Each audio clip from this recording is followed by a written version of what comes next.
Agora no Rádio TV News, Conversas Atuais, nós vamos falar ou mergulhar no universo da farmácia e da ciência farmacêutica.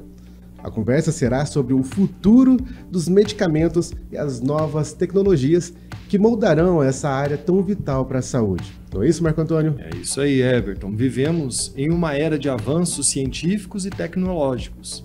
E na área farmacêutica não é diferente. Novas descobertas, pesquisas e tecnologias constantemente moldam o panorama dos medicamentos. Hoje, vamos aprofundar nossos conhecimentos sobre essas transformações e entender como elas impactam o futuro da farmácia. E para nos guiar nessa jornada de aprendizado, nós convidamos ela, que é graduada em farmácia pela Unifenas, mestre e doutora em ciências farmacêuticas pela Universidade Federal de Alfenas, professora universitária de vários cursos da Unifenas, inclusive de especializações em urgência e emergência, especialização em UTI, bem como coordenadora das Ligas de Atenção Farmacêutica e Farmacologia, que é um braço muito importante para a extensão universitária, onde trabalha com a comunidade. Ela também é membro do corpo editorial do periódico Revista Científica da Unifenas e revisora de outros periódicos de outras instituições. Nós conversaremos então com a professora Jéssica Bittencourt Santos Barros. Seja bem-vinda, professora, ao Rádio TV News Conversas Atuais. Obrigada, fico muito feliz em estar aqui hoje, para a gente conversar de um assunto tão atual que são as inovações tecnológicas dentro do setor farmacêutico. Professora, dando início então a esse nosso bate-papo, como você enxerga o papel da tecnologia na evolução dos medicamentos nos últimos anos? Sem dúvida, as inovações tecnológicas, elas têm acompanhado o crescimento do setor farmacêutico em todas as suas áreas. Hoje a gente sabe que o farmacêutico ele tem mais de 100 áreas de atuações diferentes e a tecnologia ela tem crescido em cada uma delas, desde a farmácia magistral, na manipulação, com o desenvolvimento de medicamentos, o controle de qualidade, numa drogaria, por exemplo, com aplicativos que avaliam interações medicamentosas, na farmácia do SUS, com os prontuários eletrônicos, antigamente não se tinha esses prontuários, era tudo feito manualmente. Mas, sem dúvida, o que se destaca em tecnologia hoje na área farmacêutica é a indústria farmacêutica, com o desenvolvimento mesmo de novos fármacos. Cada setor da indústria tem ganhado bastante com essas tecnologias. Porque hoje, na produção, a gente tem muita automação, que é vinda dessas inovações tecnológicas, o setor de marketing da indústria farmacêutica, as estratégias de marketing para chegar realmente no público-alvo também tem crescido bastante. O setor de assuntos regulatórios, na indústria farmacêutica, no setor farmacêutico de maneira em geral, a gente vê bastante dados, cria-se muitos dados, e aí armazenamento desses dados de maneira fidedigna e segura. A tecnologia também tem demonstrado, auxiliado bastante. Então, na indústria isso é muito forte, mas pensando ainda no desenvolvimento de medicamentos, eu acho que isso é ainda mais importante no desenvolvimento de fármacos. Só para vocês terem uma ideia, antes do advento da tecnologia, a gente tinha, para cada 1000 medicamentos que eram testados, entrava na fase clínica de desenvolvimento, ou seja, eram testados em seres humanos. Desse umzinho que é testado em seres humanos, 20% chegava ao mercado realmente, para ser comercializado. Então, hoje com a tecnologia tem crescido, na verdade, acelerado essa velocidade, para o desenvolvimento de fármacos. A gente tem vivido isso atualmente, no cenário atual, a gente tem vivido que essa velocidade de desenvolvimento aumentou, diminuiu-se custos também, e a probabilidade do medicamento ser lançado no mercado também tem crescido. Antigamente, antes da tecnologia, um medicamento para ser desenvolvido, ele demorava aí 10, 12 anos, Esse processo era muito lento, gastava-se bilhões de dólares, Então, pensando aí nessa questão tecnológica, a indústria ela tem ganhado bastante com essas inovações. Nós podemos dizer que uma aplicabilidade desse desenvolvimento nós vivenciamos agora durante a pandemia? Perfeitamente. O desenvolvimento de vacinas, principalmente no caso do coronavírus, de vacinas, foi tão rápido e salvou tantas vidas graças a essa tecnologia. Hoje nós temos microscopia de alta resolução, microscopia crioeletrônica, que ela consegue tirar 30 mil fotos de um vírus em 24 horas. Isso não existia antes. Então, o alvo de um medicamento, ou até mesmo de uma vacina, né, alguma coisa para prevenção, ou até mesmo um tratamento, tem acelerado esse processo.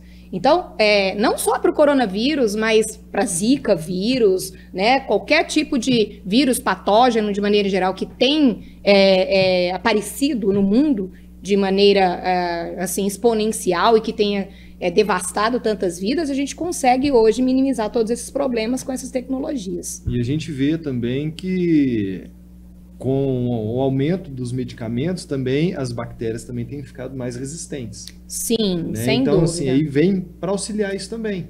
Sem dúvida. Né? Para mostrar a eficácia, para melhorar a eficácia desses medicamentos também. Sim. Com mais agilidade, para você descobrir novos medicamentos também, como novas doenças têm aparecido também. E aquelas que já estavam praticamente assim extintas, a gente não pode dizer, né? Sim. Mas aquelas que já estavam controladas estão voltando também. Sim. E tudo isso, com o avanço tecnológico, veio para auxiliar e mais rápido. Há muito tempo assim, a gente tem visto que a velocidade que a bactéria adquire resistência contra antibióticos é assim anos-luz mais rápido que a velocidade que a indústria farmacêutica tem para desenvolver novos fármacos. Sim. Né? Então, pensa, como eu disse, ali 10, 12 anos para desenvolver um novo medicamento, e a bactéria ela desenvolve esse mecanismo de resistência em questão de dias. Né? Então, essa tecnologia ela veio para gerar, inclusive, novos antibacterianos e que iriam também melhorar esse tratamento dessas pessoas que estão internadas ou mesmo fazendo tratamento ambulatorial. Uma curiosidade minha, professora. No passado, usava-se muitos animais para testar medicamentos. Com a tecnologia, isso ainda é necessário? Ainda é necessário em alguns casos, mas tem diminuído bastante. Por exemplo, a indústria cosmética, né, que também faz parte da indústria farmacêutica, hoje não se utiliza mais animais para testar vários medicamentos, vários cosméticos, inclusive isso é uma fonte de marketing, né, para a indústria, produto não testado em animais, mas ainda existem alguns medicamentos que necessitam de ser passados por esse teste. Mas tem toda uma ética, né? Sim. Tem todo um regulamento para usar no animal, sim. Né? No caso. Todos os testes de medicamentos ou produtos que possam vir, né, se tornar medicamentos, o projeto precisa passar pelo Comitê de Ética Animal. E aí, estando dentro dos padrões éticos, aí sim, esses testes vão ser realizados. Ou seja, nós podemos dizer, então, que há uma segurança efetiva em relação a tudo isso. Sim, sim. Esses testes que são realizados, eles garantem a necessidade do medicamento, a eficácia e a segurança.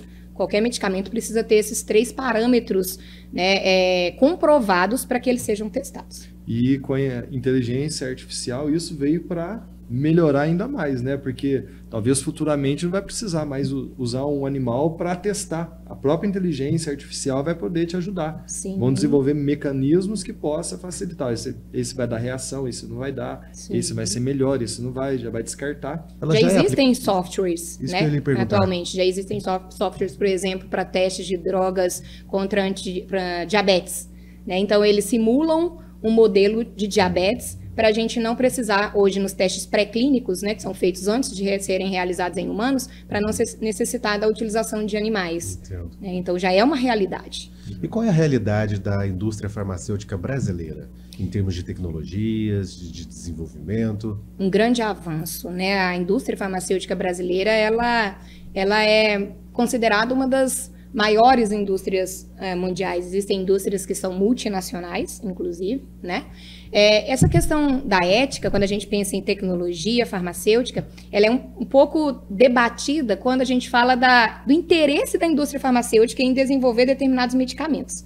Né? Hoje ainda se fala bastante sobre isso. Por exemplo, tratamento de doenças de países pobres ou de países em desenvolvimento. Qual seria o interesse da indústria garantir uma tecnologia de ponta, investir, porque é um investimento, né? A gente sabe que tem gastos, em relação a outros medicamentos que hoje a gente sabe que a tecnologia está avançada, como, por exemplo, produtos relacionados com beleza, bem-estar, longevidade. Hoje se fala bastante em longevidade, né? Melhorar a qualidade de vida, a pessoa aumentar a expectativa de vida, mas com qualidade de vida também, e também prazer, né? De maneira em geral. Então, a indústria, ela ainda investe bastante em tecnologia nesse sentido e deixa um pouco a desejar em relação a essas doenças que são negligenciadas. É o que você acabou de falar. Hoje a expectativa de vida aumentou muito entre os brasileiros, né? Em relação à população mundial, né? Então, graças a esses avanços tecnológicos que vieram, né? Então, antes você não tinha um medicamento para tratar diabetes, hoje existe vários tipos, injetáveis, comprimidos, né? Então, os dispositivos, né? Até mesmo, hoje, melhora-se até mesmo a qualidade do tratamento da doença, né? Pensando no diabetes, hoje temos as bombas de injeção de insulina, que a gente considera um pâncreas exócrino, né? Um pâncreas que está fora do organismo da pessoa. Ele não precisa ficar picando e tomando insulina ali a cada alimentação. Não, a bomba ela já injeta a insulina necessária de acordo com aquilo que ele alimenta. Hoje temos os adesivos transdérmicos, né? Que também é uma inovação muito importante pensando em tratamento farmacológico. Paciente, por exemplo, com Alzheimer, que tem dificuldade em se lembrar em tomar o medicamento, ele aplica um adesivo que é trocado a cada 3 dias, por exemplo. Os contraceptivos hormonais, onde as mulheres têm dificuldade de se lembrar de tomar esses medicamentos diariamente, hoje já tem adesivos transdérmicos com hormônios que ela troca a cada semana. Né? Então, olha, veja como essa tecnologia, esses dos adesivos, ela já vem aí há alguns anos e vem crescendo. Né, tratamento de dor, pacientes que precisam de morfina, por exemplo, para o tratamento de câncer, que já estão em estado terminal, muitas vezes ele utiliza hoje adesivos que têm analgésicos que são mais potentes que a própria morfina. Né? E aí alivia uma dor daquele paciente que está com aquele câncer terminal e de uma forma fácil, não precisa injetar, ou ele não precisa se lembrar de tomar, às vezes tem dificuldade de deglutição, né? Os idosos, as crianças. Então, eu acho que a tecnologia ela vem avançando aí para todas as áreas, não é só a área farmacêutica, mas o ganho dentro da farmácia, não só para a indústria, pensando em custos, em lucratividade, mas para a qualidade de vida do próprio indivíduo, que é usuário do medicamento, é excepcional, é muito bonito. A senhora me abriu um momento para falarmos, nós estamos dentro de uma universidade, né? Nós estamos muito vinculados ao Unifenas. Esse, então, é um campo realmente promissor para a profissão do farmacêutico? Sem dúvida. Hoje, o aluno, o estudante que pensa em cursar, né, qualquer curso da área de saúde, mas pensando hoje em farmácia, ele precisa entrar na graduação já com isso na cabeça. O quanto a tecnologia hoje vai se tornar um diferencial no mercado de trabalho. Ele já precisa entrar pensando não só naquela... a gente diz que a farmácia é uma das profissões mais antigas que se tem, das boticas, né? Da elaboração de medicamentos. Quando lá naquela farmacinha ele se manipulava, misturava aquelas formulações e aí entregava para o paciente, dispensava de uma forma a explicar como aquele medicamento deve ser tomado. Hoje, isso não é uma realidade mais. É óbvio que o cuidado farmacêutico, ele existe, ele precisa existir. Tanto é que as informações, a tecnologia, ela não vai fazer com que o profissional deixe de ter a sua importância. Ele é um aliado e muito forte. A tecnologia precisa ser um aliado, né? Só que, quando o aluno entra na universidade, dentro do curso, nós já temos na grade, por exemplo, do curso de farmácia da Unifenas, nós temos disciplinas como tecnologia farmacêutica, onde ele coloca a mão na massa, onde ele pensa nessas inovações, de que forma que eu posso produzir um medicamento, onde essa tecnologia ela está incorporada ali mesmo. Nós temos disciplinas, por exemplo, como os projetos inovadores e integradores. Dentro de cada período do curso de farmácia, ele vai gerar um produto tecnológico pensando já no mercado de trabalho. Né? Então, isso é importante. E não só na grade, pensando realmente nas matérias curriculares que são obrigatórias, mas a extensão. Recentemente, nós fizemos aqui no curso de farmácia um hackathon. O hackathon ele foi em parceria, o curso de farmácia com o curso de computação. E aí os alunos, eles passaram horas... grupos de alunos que têm alunos do curso de farmácia com alunos da computação, eles passaram horas desenvolvendo, eles mesmos desenvolveram aplicativos, onde eles alimentaram esses aplicativos com milhares de medicamentos, e eles faziam cruzamentos para avaliar se tinha interação medicamentosa ou não. E aí eles classificavam o potencial dessa interação medicamentosa, sobre o risco grave, moderado, leve, é necessário retirar esse medicamento, ou ele pode ser mantido, por exemplo, e depois o médico avaliar se há necessidade de trocar o fármaco ou alterar alguma dose. Então, é uma realidade que, principalmente pensando na extensão, o aluno, mesmo não sendo obrigatório, ele precisa pensar para olhar o que eu posso fazer na minha graduação que lá na frente no mercado de trabalho vai ser um diferencial. Porque hoje a indústria, o setor farmacêutico, independente qual seja, ele vai contratar pessoas com esse diferencial. Né? Hoje a gente vê muitos alunos utilizando a tecnologia no seu dia a dia, mas às vezes ele não pensa em colocar essa tecnologia dentro da profissão que ele escolheu. Uma coisa que você falou da importância do farmacêutico, a gente remete ao passado. Em cidades pequenas que não tinham médicos, eles iam socorrer ao farmacêutico. Que era ele que dava uma fórmula, ele que fazia, ele era o responsável. Naquela cidade, ele era a pessoa que acabava com a dor. Hoje, pelo menos, ele minimizava, né? Então, assim, a importância do farmacêutico. E hoje, com tudo isso que vem vindo, com todas essas novas descobertas, apesar que tem muito a se descobrir ainda. Muitas coisas para se descobrir. Mas é uma segurança que a gente tem. Isso é muito interessante que você falou em relação à tecnologia e da importância do farmacêutico estar ali para explicar como utilizar. Né? Porque a gente ainda tem pessoas muito leigas, né, que não têm acesso a toda essa informação. E aí a gente vê esses dispositivos cada vez mais tecnológicos. Por exemplo, dispositivos para asma, aquelas bombinhas para asma. A maioria das pessoas que utilizam esses dispositivos não sabem a forma correta de utilizar. Né? Então, o que adianta você ter um dispositivo ali de terceiro mundo, só que você não sabe abrir, você não sabe qual a distância que você coloca na boca, você não sabe fazer uma aspiração, você vai utilizar de forma errada. Né? Então, o farmacêutico ele precisa estar ali para esse cuidado. Né? E hoje tem se falado bastante dessa necessidade, né? De aliar o cuidado farmacêutico com os avanços tecnológicos. Esse comentário que o Marco Antônio disse, daquele período antigo, onde havia um farmacêutico, ele, entre aspas, seria o médico daquela comunidade, ele atendia particularmente o seu cliente, né? Isso. E hoje, com esse avanço da tecnologia, os medicamentos, nós realmente, até que ponto é ficção um medicamento que realmente atenderá a Jéssica, um medicamento que atenderá exclusivamente ao Marco Antônio, um medicamento que atenderá exclusivamente ao Everton? Até que ponto isso é ficção e até que ponto isso será uma realidade no futuro próximo? Isso é fantástico. Para mim, dentro da farmácia clínica mesmo, é um dos maiores avanços que a gente tem, que é o que a gente chama de medicina que não é globalizada. Né? Nesse caso, ela é personalizada e é tudo que a gente mais precisa. Cada um de nós temos uma velocidade de absorção do medicamento, de metabolismo. Né? Então, o seu fígado ele tem uma quantidade de enzimas que não necessariamente é a minha quantidade. O seu rim funciona numa velocidade que não necessariamente é a minha velocidade. E o que a gente vê hoje? Protocolos. Né? O Everton ele está com infecção de garganta, então ele vai tomar um antibiótico tal de tantas em tantas horas durante tantos dias. Se o Marco tiver a mesma coisa, é um protocolo, né? Isso a gente chama de farmacogenética, farmacogenômica, que é a necessidade de cada medicamento de acordo com o indivíduo, né? Hoje já existem equipamentos que conseguem dosar essas enzimas metabolizadoras de cada medicamento. E a gente avalia se o paciente ele é um metabolizador lento, se ele é um metabolizador rápido ou se ele é um metabolizador normal, que a gente chama de selvagem. Então, de acordo com essa velocidade de metabolismo, tem uma dose, tem uma necessidade. Isso melhora não só a efetividade do tratamento, mas o risco de reações adversas, toxicidade.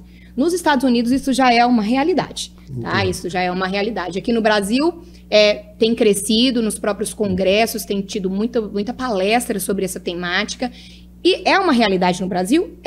Só que não é âmbito do SUS. Entendo. Né? Então, ou seja, você pode dosar. A questão dos custos é o impeditivo para que isso de fato chegue a toda a população. Exatamente. E isso que você falou da importância de ter um farmacêutico para explicar, porque como a gente vive numa cidade, né, pequena, a gente vive no interior, tem muito daquele do vizinho.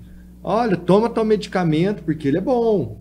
Para mim foi muito bom, eu melhorei tudo. Aí cai naquilo que você falou. Cada um tem um organismo, cada um tem um metabolismo, tudo diferente. Então, o cuidado de não tomar o medicamento sem a orientação do farmacêutico, né? Então, é muito importante. Isso é importante e muito... a gente falar aqui, principalmente para a população de maneira em geral. Sim. Isso é automedicação, né? O que a gente considera automedicação. A automedicação ela é feita quando você tem a própria farmacinha lá em casa, que a maioria das pessoas tem, uma sobra de um medicamento, até mesmo sobra de um antibiótico, é isso que causa as resistências, né? As bactérias, mas essa necessidade de utilizar um medicamento que o outro está utilizando. E tem crescido muito o uso de psicotrópicos dessa maneira. Ah, mas o psicotrópico é um medicamento controlado. Deveria realmente, né, ser muito bem controlado a sua venda. Mas a gente vê pessoas utilizando medicamentos hipnóticos para dormir, principalmente depois da insônia. O número, da pandemia, o número de casos de insônia de pacientes, distúrbios psiquiátricos, de maneira em geral, tem crescido bastante. Ansiedade, depressão, dificuldades para dormir. E a gente tem visto, inclusive fizemos uma pesquisa de TCC aqui num aluno da farmácia, que ele fez uma análise nas drogarias antes da pandemia, a venda, a dispensação desses medicamentos psicotrópicos, e depois da pandemia cresceu de maneira absurda. Absurda. E aí a gente observa, será que é realmente uma necessidade? Há uma prescrição médica, né? Uma segurança em utilizar esses medicamentos ou não? E a gente vê que são todas as faixas etárias. Todas. Né? Da criança, do adolescente, jovem, do idoso, do jovem, hoje não escolhe. O que antigamente a gente via muito idoso, né, com dificuldade para dormir, hoje a gente observa meninos aí de 20 anos, 22 anos, utilizando esses fármacos hipnóticos. E é preocupante. Né? A senhora falou da dispensação. Não é o nosso tema, nós estamos falando de tecnologia e avanço, mas acho que é um tema curioso. Porque como que nós deveríamos proceder para dispensar aqueles medicamentos que não usamos mais no dia a dia? Sim, existe uma forma adequada para fazer o descarte dos medicamentos, né? Os medicamentos, eles não devem ser descartados em lixo comum, não devem ser descartados em ralos, nem em descargas, né? Muitas pessoas fazem isso. Já não pode jogar no lixo, porque vai que alguém lá acha no lixo dissolve e toma, dissolve na pia do banheiro, e joga. na pia da cozinha. Exatamente, joga no ralo. né? Às vezes dá descarga, e aí isso vai para o esgoto, isso vai para o lençol e vai contaminar, né? Então, atualmente, é aconselhado que você leve esses medicamentos para um ambiente como uma drogaria, um posto de saúde. Existem locais que coletam esses fármacos. Se você chegar lá na drogaria com esses medicamentos, eles nunca vão negar um descarte, né? Porque existe uma forma adequada de se dar o destino a esses medicamentos. Então, é aconselhável que você junte todos esses medicamentos vencidos, as sobras dos fármacos que vocês não vão utilizar, ou que precisam de receita médica, né, prescrição médica, e levem para esses estabelecimentos. Eu usei a expressão dispensar, mas na verdade é descarte, é a expressão correta. Isso, é o descarte. Perfeito. Professora, falando então dessas tecnologias, de todo esse avanço que há na área da farmácia, quais seriam os desafios e as oportunidades para os profissionais farmacêuticos? Sim, para os profissionais farmacêuticos, o desafio é conhecer sobre as tecnologias, né, estar sempre antenado, mesmo depois de formados, buscarem os cursos, né, de especialização, pós-graduação, estarem sempre conhecendo as novas tecnologias que estão, porque hoje a tecnologia é uma, amanhã já é outra, e às vezes você pensa, eu já conheço sobre aquela tecnologia. Porém, a gente precisa estar sempre atualizando sobre ela, né? Então, esse é um dos principais desafios que eu vejo hoje. Mas, ao mesmo tempo, é uma oportunidade, né? Uma oportunidade, porque se você sabe quais são as necessidades hoje do setor farmacêutico, você já vai buscar, né? O que a gente não pode é acomodar, é esperar. Vou me formar para depois eu mandar o currículo. Não, então já vou me preparando em relação a isso, né? Fazendo hoje com os EADs, né? Existem hoje tantos cursos que a gente consegue conciliar durante a graduação, e aí a gente já tem um diferencial em relação a currículo. Professor, então, para o futuro dos farmacêuticos, que conselhos você daria em relação à preparação para este futuro farmacêutico, né? Neste mundo tecnologicamente avançado? Sim, o mundo tecnologicamente avançado quer dizer que você vai ser um farmacêutico, independente do setor que você for trabalhar, se prepare. Mas eu não vou para uma indústria. A gente fala bastante da indústria porque lá tem mais automação, né, de maneira geral.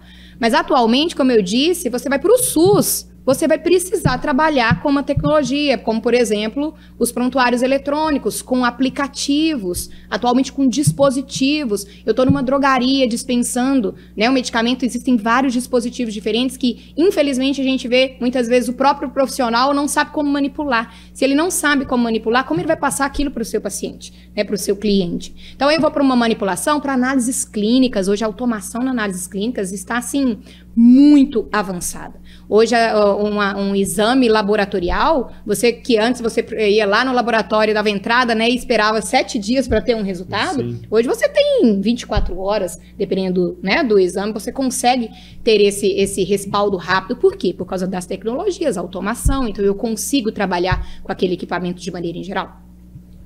Perfeito, professora. Então nós gostaríamos de deixar o microfone aberto para fazer alguma colocação especificamente para futuros farmacêuticos e farmacêuticos que estão neste momento galgando uma graduação.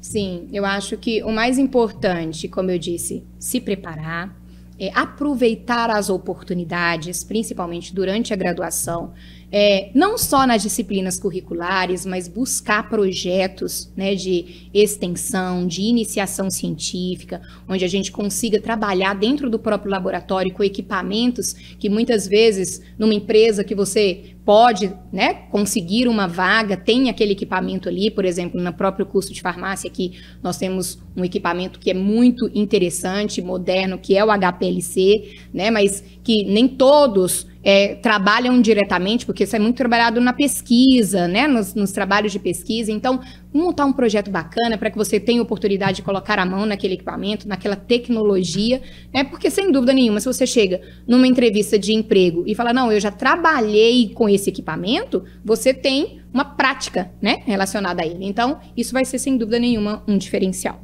Marcos, suas considerações? Professora, o assunto é muito interessante e a gente poderia ficar horas e horas conversando. Fica o convite, né, para um possível retorno em breve, né, Everton? Com certeza. Que a gente possa trabalhar mais esse assunto e estamos aqui quando precisar, né? Podem vir, né, Everton, a professora, né? O espaço está aberto e gostaríamos de agradecer pela disposição e, né, por ter nos atendido, e fica o nosso abraço. Muito obrigada, eu que agradeço pela oportunidade de estar aqui hoje, me deixo disponível sempre que precisarem, né, sobre essa temática que eu gosto bastante, trabalho no meu dia a dia, e eu gostaria muito de agradecer a Unifenas, né, de maneira em geral, todos vocês, por essa oportunidade de falar sobre esse tema que eu gosto tanto.